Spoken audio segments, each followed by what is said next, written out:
بسم اللہ الرحمن الرحیم۔ ایک مالدار تاجر مسجد میں بیٹھا تھا اور قریب ہی ایک فقیر دعا مانگ رہا ہے، یا اللہ آج میں اس طرح کا کھانا اور اس قسم کا حلوہ کھانا چاہتا ہوں۔ تاجر نے یہ دعا سن کر بدگمانی کرتے ہوئے کہا، اگر یہ مجھ سے کہتا تو میں اسے ضرور کھلاتا، مگر یہ بہانے سے مجھے سنا رہا ہے تاکہ میں سن کر اسے کھلا دوں، واللہ میں تو اسے نہیں کھلاؤں گا۔ وہ فقیر دعا سے فارغ ہو کر ایک کونے میں سو گیا۔ کچھ دیر بعد ایک شخص کھانا لے کر آیا اور فقیر کو ڈھونڈ کر جگایا اور بڑے ادب سے کھانا اس کے سامنے رکھ دیا۔ فقیر نے اس میں سے کچھ کھایا اور بقیہ واپس کر دیا۔ تاجر نے دیکھا تو یہ وہی کھانے تھے جن کے لیے فقیر نے دعا کی تھی۔ تاجر نے کھانا لانے والے کو اللہ تعالیٰ کا واسطہ دے کر پوچھا، کیا تم انہیں پہلے سے جانتے ہو؟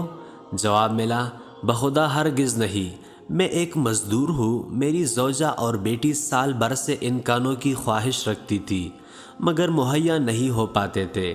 آج مجھے مزدوری میں ایک مثقال یعنی 4.5 ماشے سونا ملا تو میں نے اس سے گوشت وغیرہ خریدا اور گھر لے آیا۔ میری بیوی کھانا پکانے میں مصروف تھی کہ اس دوران میری آنکھ لگ گئی۔ آنکھیں تو کیا سوئی، قسمت جاگ اٹھی۔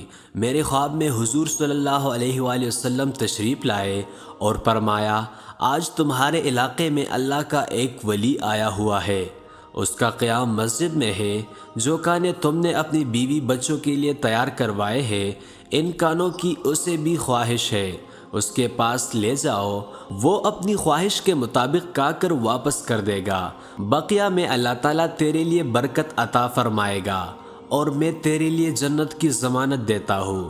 نیند سے اٹھ کر میں نے حکم کی تعمیل کی جس کو تم نے بھی دیکھا۔ تاجر کہنے لگا، میں نے ان کو انہی کھانوں کے لیے دعا مانگتے سنا تھا، تم نے ان کھانوں پر کتنی رقم خرچ کی؟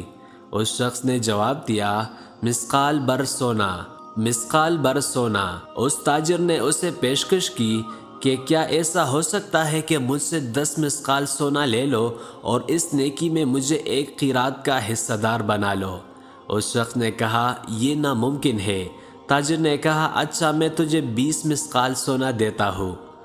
وہ شخص انکار کرتا رہا حتیٰ کہ اس تاجر نے سونے کی مقدار بڑھا کر 50 پھر 100 مثقال کر دی، مگر وہ شخص اپنے انکار پر ڈٹا رہا اور کہنے لگا، واللہ جس چیز کی ضمانت رسول اکرم صلی اللہ علیہ وسلم نے دی ہے، اگر تو اس کے بدلے ساری دنیا کی دولت بھی دے پھر بھی میں اسے فروخت نہیں کروں گا۔ تمہاری قسمت میں یہ چیز ہوتی تو تم مجھ سے پہل کر سکتے تھے، لیکن اللہ تعالیٰ اپنی رحمت کے ساتھ خاص کرتا ہے جسے چاہے۔ تاجر انتہائی نادم و پریشان ہو کر مسجد سے چلا گیا، گویا اس نے اپنی قیمتی متاع کھو دی ہو۔